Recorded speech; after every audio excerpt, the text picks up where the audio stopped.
Greetings, welcome back to Black Bear News, where we are discussing abrupt climate change and this weird backlighting. Maybe I could sit in front of it, and that would be better. Yes, that's better. How you doing? Lots to cover, so I'm just going to get into it. Thank you all for joining me. I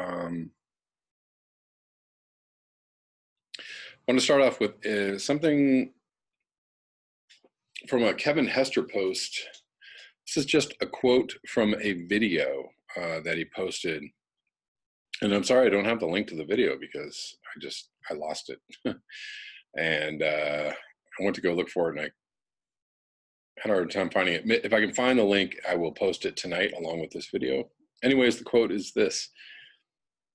In 2014, researchers at the World Wildlife Fund released a report saying that between 1970 and 2010, in just 40 years, the population of wild vertebrates decreased by 52%. Then 2 years later, they released a second report saying that between 1970 and 2012, the population of wild vertebrates decreased by 58%.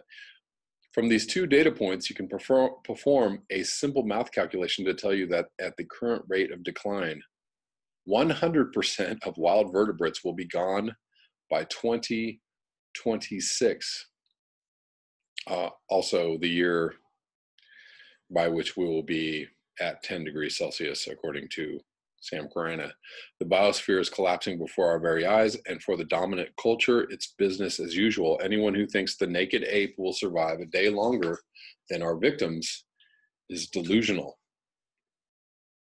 And I'm going to read a quote from All Raw Paul, comment from yesterday's video. We are already in runaway greenhouse. All of these articles claim that if we don't tackle climate change, the situation will go into runaway mode. We have been in runaway for decades now, and there is nothing we can do about it. We have triggered 60 positive feedbacks that will continue to drive rapid global heating, even if humans stopped emitting GHGs completely.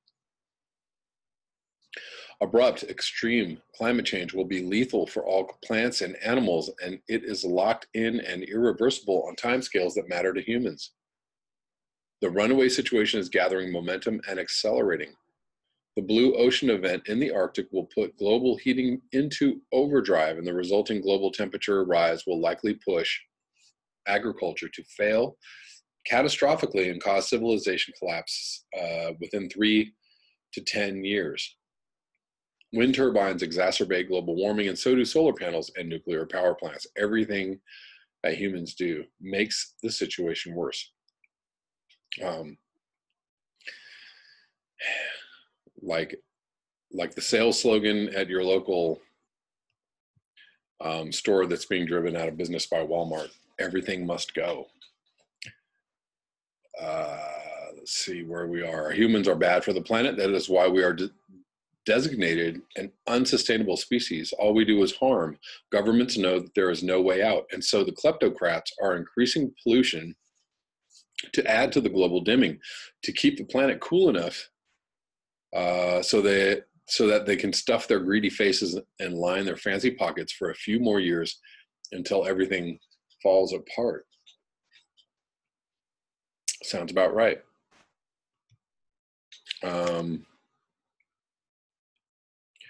So I actually did listen to that Tim Garrett podcast, finally got a chance to. And it was very good. I thought it was interesting that Tim Garrett said he bought some land at a high altitude up in the mountains. I don't know if anybody else is taking that route. We hear talk about moving to South America or the Southern Hemisphere, or even moving north in the Northern Hemisphere. There's talk about going underground, but I don't hear a lot of people talking about, well, I'm going to, raise my elevation and hope to keep cool that way. I don't know. I don't know if that's going to be a good idea or not, but hopefully it works out for Tim Garrett.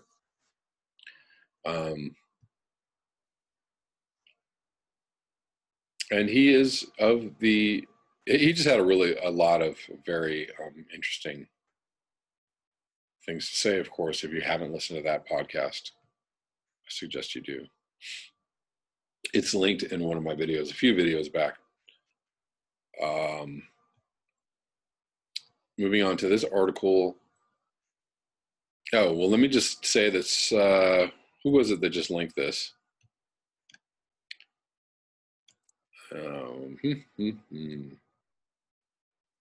Hugh Jazzol, or Jazzoli. I don't know how to pronounce that. Sorry, Hugh. It's going to hit near 80 degrees this week in Svalbard, if you can believe that. 72, supposed to be 72 degrees tomorrow. And it's supposed to get to 79 on Monday and Tuesday, 74 on Wednesday. If that isn't an anomaly, I don't know what is. Moving on to this article from the Weather Channel. 2 of the 3 busiest Eastern Pacific hurricane seasons have now occurred in the past 4 years. Let's see, there's like a video here. At a glance. By one metric, the 2018 Eastern Pacific hurricane season is among the busiest on record. There have already been a dozen hurricanes in the Eastern Pacific. 9 of those have reached Category 3 or stronger status. Some of those have been long-lasting, long-track hurricanes. Warmer water and atmospheric conditions similar to El Nino have contributed to this. The 2018 Eastern Pacific hurricane season is already one of the 3 most active on record since the early 1970s, according to one metric used to track hurricane activity. Hurricane. Through October 3rd, there have been 19 named storms, 12 of which became hurricanes, 9 of which were major hurricanes. At least Category 3 intensity in the Eastern Pacific Basin from the international dateline to Mexico's Pacific coast in 2018. These numbers aren't near the Eastern Pacific season records for named storms, that's 27, hurricanes, 16, or major hurricanes, 11. However, using an index called the ACE, or ACE, Accumulated Cyclone Energy, the 2018 season is fast approaching an Eastern Pacific record, according to data compiled by the Colorado State University tropical scientist Dr. Phil Klotzbach. The 2018 season through October 3rd is currently the 3rd most active Eastern Pacific season on record, in reliable records dating back to 1971. Excuse me, the 2018 ACE total is roughly double the average ACE of an entire season, according to Klotzbach's statistics. Only 1992 featured a record 27 named storms and a record-tying 16 hurricanes, and 2015 also with a record-tying 16 hurricanes. And the most intense hurricane on record in either the Eastern Pacific or Atlantic basins had higher ACE than 2018. Long-lived, intense hurricanes have a high ACE index, while short-lived, weak tropical storms have a low value. The ACE of a season is the sum of the ACE for each storm and takes into account the number, strength, and duration of all the tropical storms and hurricanes in the season. 4 storms in 2018, Hurricane Hector, Lane, Norma, and Olivia, have each lasted 10 days or longer as at least tropical storms, much of that time at hurricane strength, pumping up the 2018 ACE total. Hector spent just over a week, 7.75 days at Category 3 or stronger intensity, according to Klotzbach. Why so active? One reason for this can be found in water temperatures. Since the start of the hurricane season, sea surface temperatures have generally been above average from off Mexico's Pacific coast to roughly near the international dateline. All other factors equal, warmer water will support more intense tropical cyclones for longer periods of time. While equatorial Pacific water temperatures have yet to reach El Nino criteria, in some sense, the atmosphere is already behaving as if one is in place. Dr. Mike Ventris, an atmospheric scientist at the Weather Company, an IBM business, pointed out in mid-September. Ventris pointed out a general large-scale long-term pattern has been in place this season that has favored upward motion, leading to more tropical activity in the Pacific Basin, and downward motion, suppressing tropical activity in parts of the Atlantic Basin. You can see this below on the image Ventris tweeted in mid-September. The blue and purple contours show where rising motion is strongest, enhancing convection and tropical development in the Pacific, while the red contours show where sinking motion is strongest, suppressing thunderstorms and tropical development in and near the Caribbean Sea. Resulting from this large-scale pattern, wind shear, normally hostile to developing or mature tropical cyclones, has been lower in the typical tropical cyclone zone of the Eastern Pacific from Hawaii to Mexico. As of this column, Hurricane Sergio was expected to persist for several more days. An average Eastern Pacific season produces another 2 named storms, one of which becomes a hurricane through the end of the season. Given this, it's quite possible 2018 may set a record ACE index in the 48 years of such records in the Eastern Pacific Basin.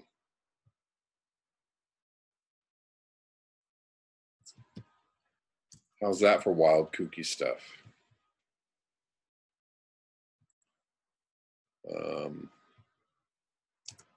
Moving on. Sorry, I lost track of my timer.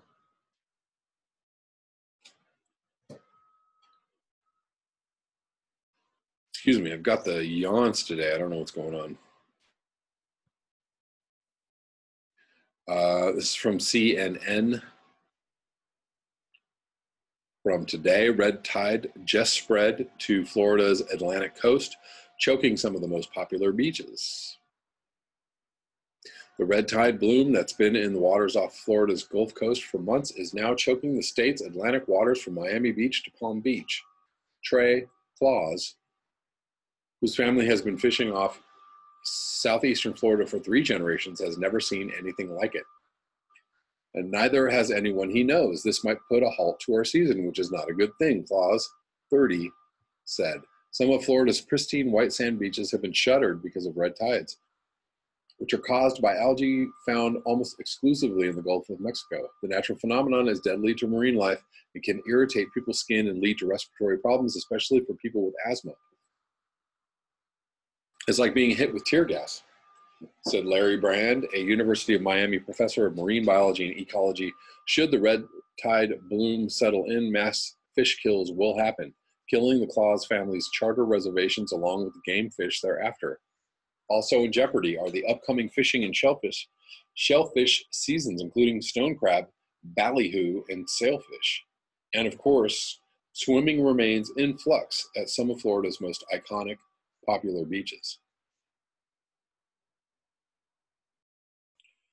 A little less blue now. I think I fixed my, I have to remember to open up my blue light thing.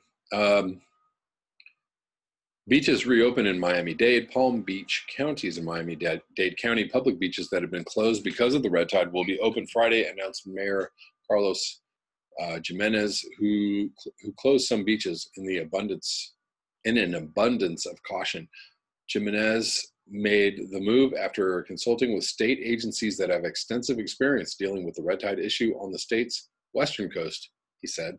County and state agencies will continue to monitor waters at all the jurisdictions' public beaches, Jimenez said. Please bear in mind that the Florida Department of Health advises people with severe or chronic respiratory conditions such as asthma to avoid red tide areas.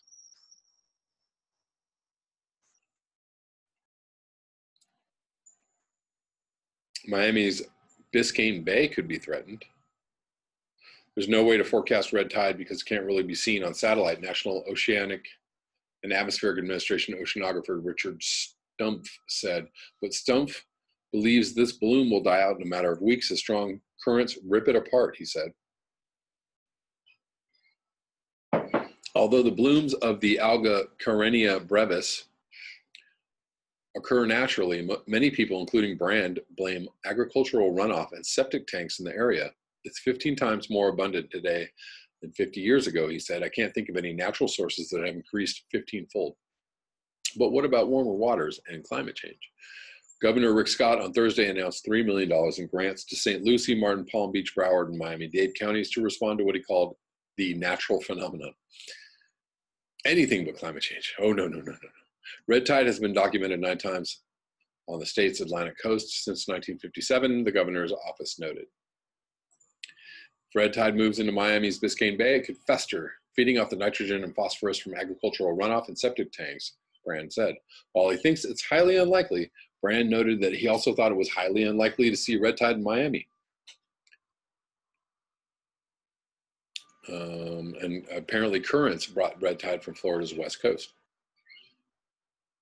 A loop current helped scoop up the algae from around Collier County, Stumpfett said.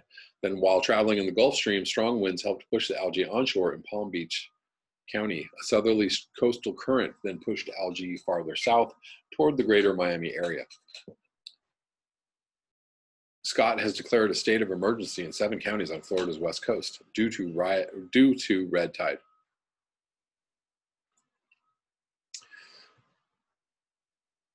Alrighty. That's not good either. So the red tide just keeps on a coming. I was trying to find out, I don't know, I was trying to do a little investigation about the tree situation in LA, which is just so bad. It's just hard to unsee, hard not to watch, and hard not to look at. And hard not to have a bit of a shudder every single day, every time I see the amount of dead trees and leaves and just terrible looking foliage. It really puts the fright in me. I didn't find much about LA, but I found this article from earlier this year. And probably not, I don't know how much I'm going to read of it. Probably not a lot, but just, it's from the New York Times, and this is from January 2018. California today, 100 million dead trees prompt fears of giant wildfires. This is by Thomas Fuller, January 19th. The more than 100 million trees that died in California after being weakened by drought and insect infestations have transformed large swaths of Sierra Nevada into browned out tree cemeteries. In some areas, more than 90% of the trees are dead. This week, a group of scientists warned in the journal Bioscience that the dead trees could produce wildfires on a scale and of an intensity that California has never seen. Coming in the aftermath of the deadly and destructive fires last year, both in wine country and Southern California, the warning is so sobering because the scientists say they cannot even calculate the damage the dead tree fires might cause. It exceeds what their current fire behavior modeling can simulate. It's something that is going to be much more severe, said Scott Steffens, a professor of fire science at Berkeley and the lead author of the study. You could have higher amounts of embers coming into home areas, starting more fires.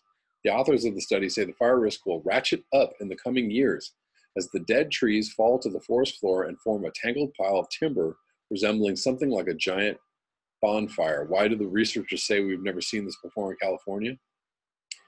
Mark A. Finney, an expert in fire behavior for the U.S. Forest Service and an author of the study, says California forests are much more vulnerable now because paradoxically they have been better protected.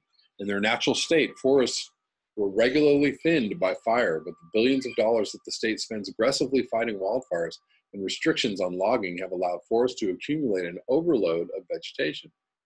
We had forests that were very resilient to weather variations and insect disturbances in the past, maintained by frequent fire on the order of every year or every few years at the most, Mr. Finney said. But putting out fires, we've changed completely the fire component of these ecosystems, he said. Very interesting. How might the dead trees forests affect California? One of the most striking concerns is the damage the fires might do to watersheds. Intense, hot-burning fires could disrupt forests' ability to channel water into the Sierra reservoirs that provide cities like San Francisco with drinking water. Say hot drinking. Yum. That's a scenario that could nudge the state into rethinking its forest management. And that's the end of that. Very, very short article. And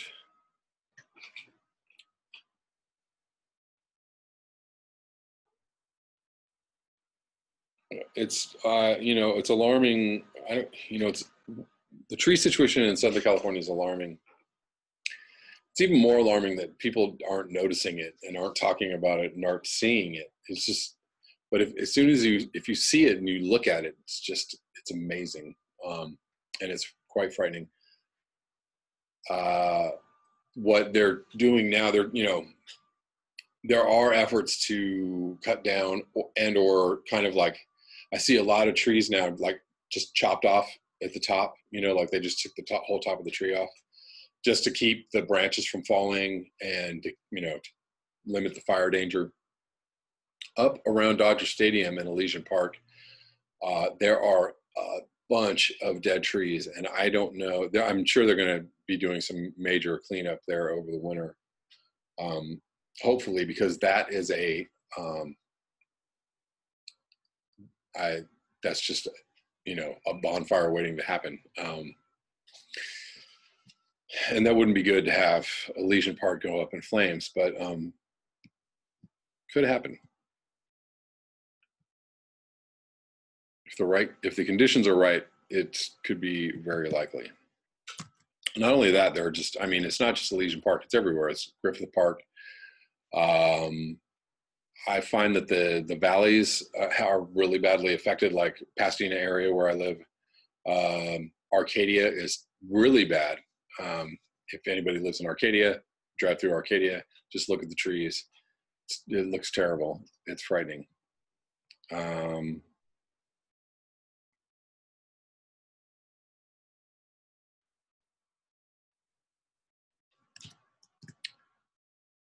I'm going to read this last article from Truth Out, Dar Jamail.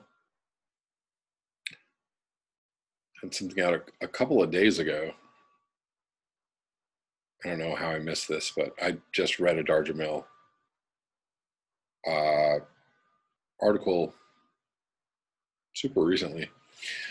Recent polling shows that 73, let me read the title of this. Climate change is a major midterm issue. Corporate media are ignoring it. Recent polling shows that 73% of voters believe climate change is occurring, while 57% of voters understand it is caused by human activity. These poll numbers are surprising given the context of an overall lack of adequate reportage of climate change in the corporate media. With midterm elections nearing, the fact that most U.S. citizens now understand that climate change is happening and more than half of them know it is human caused means that climate may increasingly be a major issue for voters. May should be the main issue. A growing number of both Republican and Democratic representatives, 90 thus far, have already joined the Climate Solutions Caucus, a bipartisan group in the U.S. House of Representatives, which will explore policy options that address the impacts, causes, and challenges of our changing climate, according to their website. It sounds so,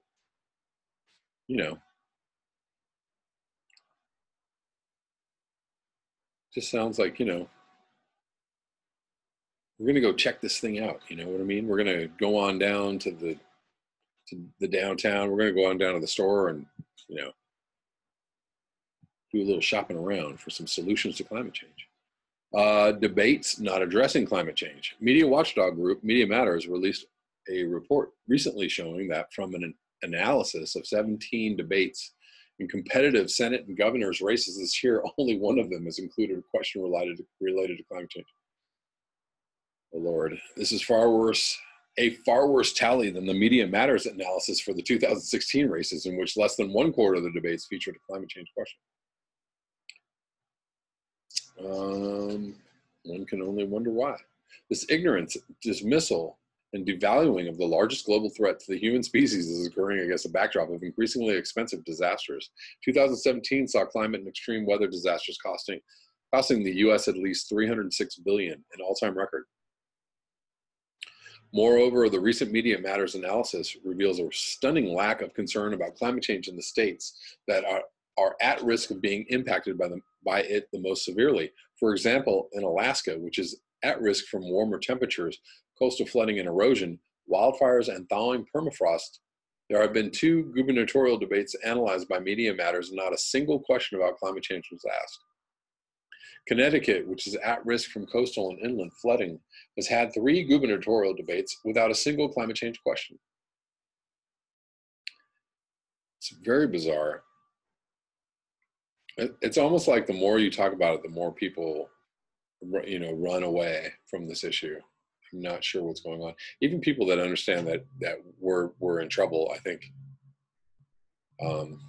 there's such major cognitive dissonance. It's just so large that people are just like, I don't care. Nope.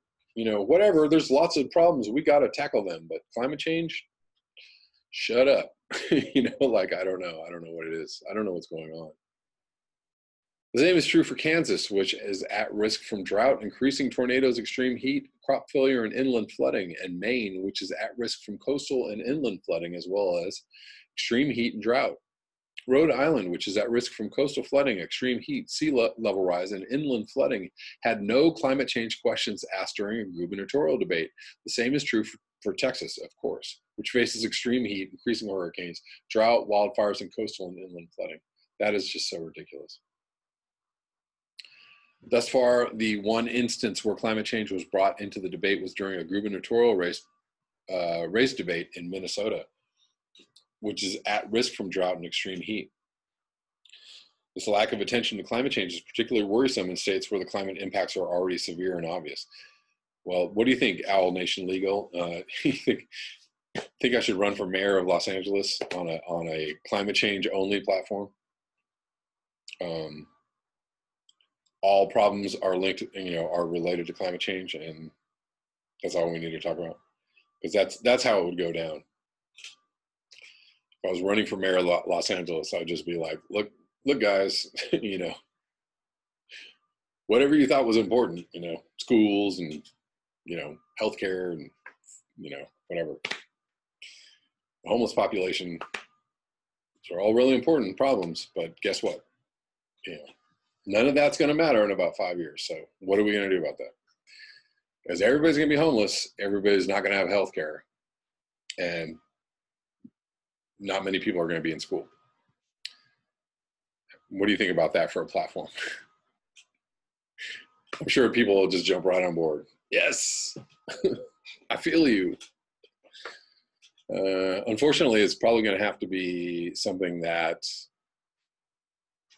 is super like kid glovey, soft, like, look, man, climate change is really, really bad. We have, obviously, we have issues in the city and, we got to manage blah, blah, blah, blah, blah, but we really got to worry about this climate change. I don't know what would work. I don't know what would actually make people pay attention, because even even all my super liberal lefty friends, and I'm a super liberal lefty, for the most part. Even all my super liberal lefty friends on Facebook are all like, when you talk about climate change, it's just like, man, it's really bad. What are you gonna do?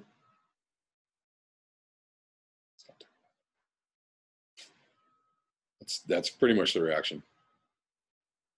And that's it. That's the end of that article. Very short, very succinct. Thank you, Darja Mail. That's all I have for you all tonight. Thank you so much for your eyes, your ears, and your conscience. If you would like to support this channel, you can do so with the links below. Until next time, peace.